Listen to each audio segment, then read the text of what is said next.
Hello, welcome back to CIS 165. Today I'm going to talk about process statements, and I'm also going to go over and reinforce the output manipulation that we went over a couple of lessons ago. The first thing I want to go over is creating a process statement. It's very important that when you read a problem, you understand the problem and the operators that are involved in solving the problem. For example, if I ask you, write a program that will compute the sum of two numbers. You know that to have a sum, you need to use the addition operator. Generally, what you do is, again, you read the problem, decide what operators you need to find a solution, and then create your formula. And then once you create your formula, then you can translate that formula into C++ code. And then you assign the outcome to a variable. Let's take a look at a problem that's pretty much simple to solve, okay? So the problem asks, convert a Fahrenheit temperature to Celsius. The first thing you need to figure out is, well, what's the formula? The formula, if you go on Google, I'm gonna go look it up.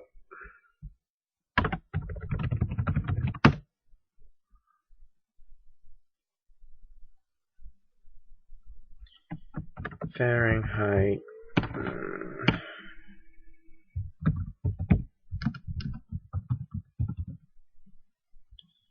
So let's take a look at the formula.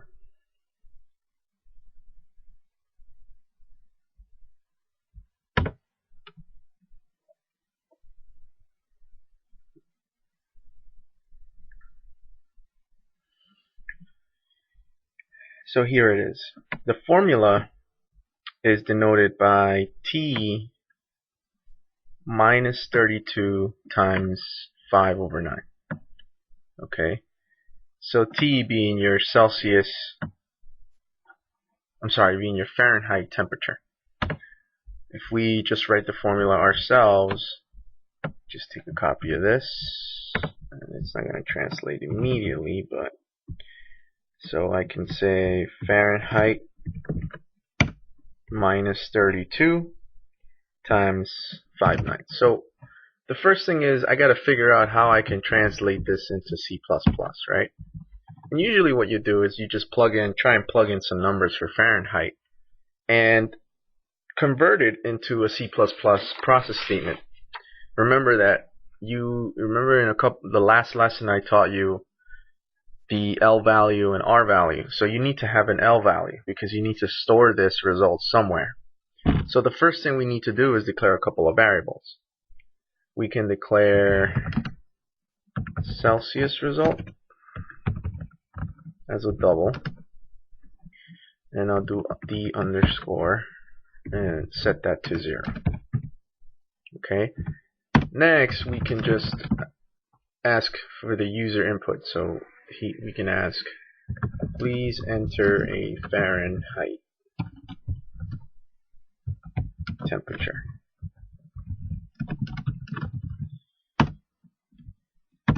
We need a variable to store his input, so we will just say double D F temp.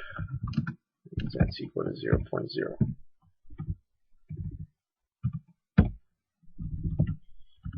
df temp. Okay. At this point, we still haven't figured out what our equation is in C++, I mean. But we do have a couple of things that we've already planned out, which is our L value is going to be the Celsius result, because that's what you want. You want to have the result in Celsius, right? So let's do something along the lines of copying this and saying equals. Now, look at the formula. The only thing we need to plug in here is the Fahrenheit temperature. And the Fahrenheit temperature is coming from input. It's coming from the user. The user is going to type in a temperature, and then that's going to be stored into df temp. So very, very easy. We take the formula and we say, okay, df temp minus 32 times 5 divided by 9.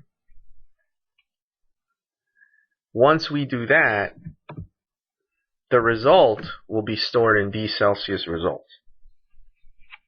But there's a couple of problems here. The first problem is that we've calculated the result, but we're not doing anything with it. So there's one more step that we need to do here, which is write it to output. I would say the result of this temperature, the Fahrenheit temperature is, in Celsius, is, and we just write out our variable that we declared. So we take this, copy it here,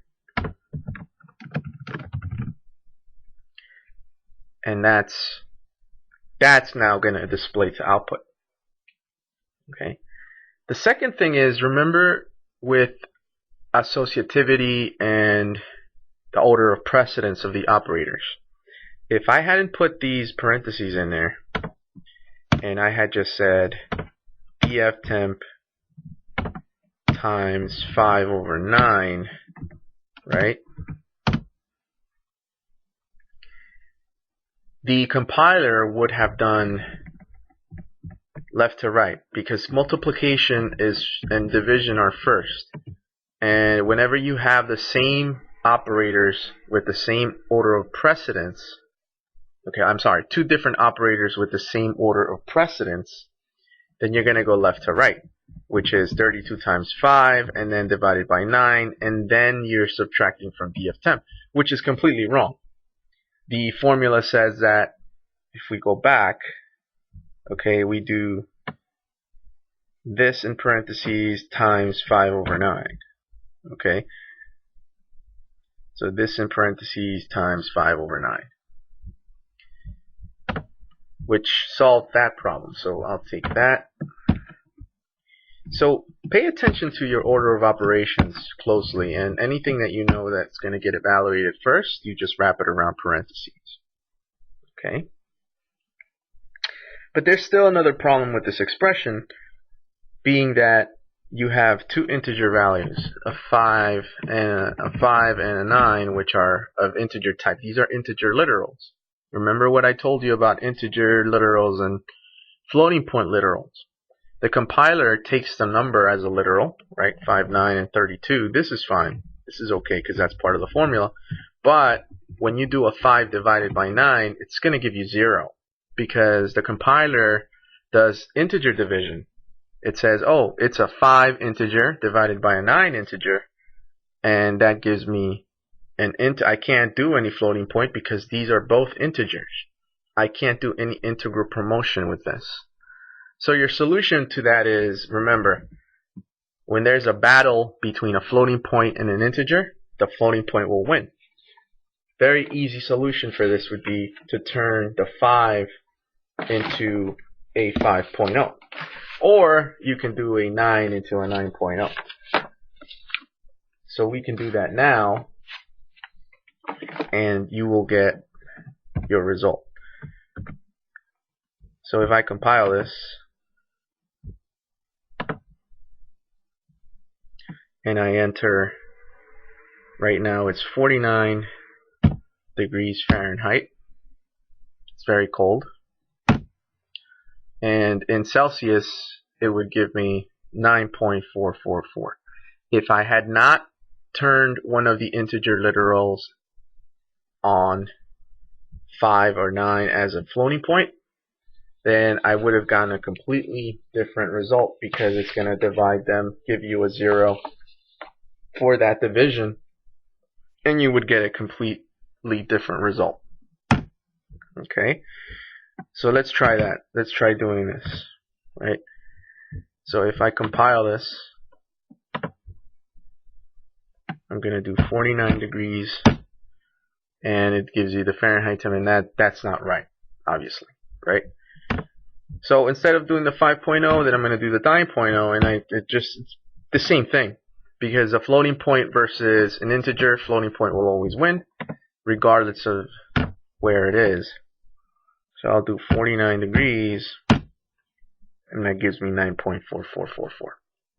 Okay.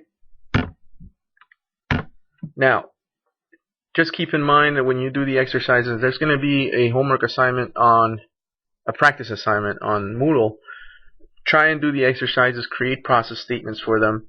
Keep in mind that you always have to store your result in a variable, meaning you have an L value, and then you have the assignment operator, and then you have the R value. The R value is your process statement. Okay, but even before that, make sure that you have your formula written down as just a formula. Write it down as a formula first. Then after that, decide how you can convert it to a C++ formula. The other thing that we've gone over are the math functions. So be sure to include your math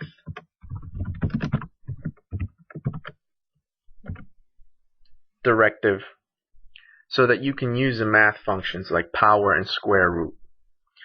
Again, there is an assignment under week 6, and you can practice creating your process statements for that.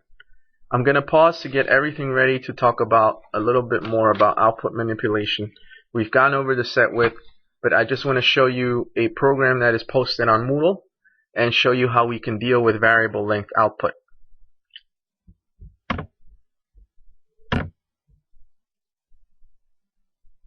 Welcome back.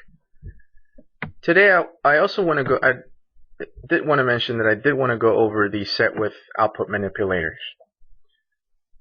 There's a program that's posted on Moodle that is exactly this, but I'm going to go over it line by line so you understand where we're at. Okay, because a little bit of this program is maybe a little bit strange to you, but I don't want you to get frightened because this is part of the program template, and I want you to understand how the lines are working and what I'm doing here. Okay? Now, suppose that I want to create a report with variable output. And when I say variable output, I mean that the output itself, for example, these names are variable, meaning you don't know what size the name is going to be. Could be variable, meaning it could vary. So for example, if we take this name, the length of this is 1, 2, 3, 4, 5, 6, 7, 8, 9, 10, 11, 12 characters in a 26 byte array.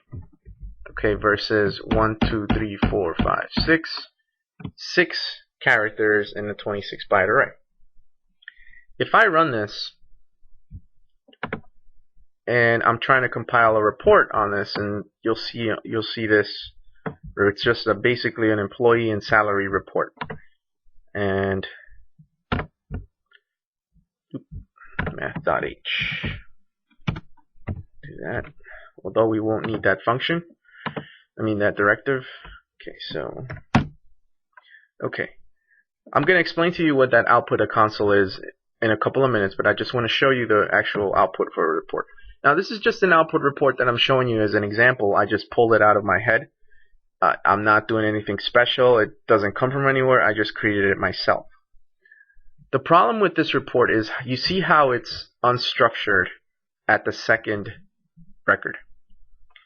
Because if we look at the way we formatted it, at the point of where we're actually outputting the names, we are setting a field width of 18 for space. So that means that we're going to write out 18 spaces, okay? And then we're going to write out the name. So the name plus the space will give us a field width of 18. The problem lies in that when you're doing name 2 is small. So that's where all that breakage comes in. Okay? Because again, name 1 and name 2 are not the same size. So although I set width for 18 with a space and then the name, okay, so that means that my name plus the space has a field width of 18 characters. But that's not the case for .co, because .co obviously is less. It's going to take up less space. Okay, so if I take a look at .co, the length of .co is 1, 2, 3, 4, 5, 6 characters, and the rest of them will be padded with a space, right? I'm sorry, with the field width would be 18 in total plus the extra space. So you're still gonna have space left over to write over to the age one, because the age one now has the same set width, which is 17. Okay. The point here is that you can't play around with these numbers and have it be perfect. Okay, you have to figure out a way to actually set a width based on the variable output, which is what I'm going to show you now. Before I even do that though, I'm going to show you the structure of the C++ program. So I just declared a couple of variables here. There's 3 character arrays called name1, name2, name3. Each one is 26 bytes long. Okay? Each one is 26 bytes long.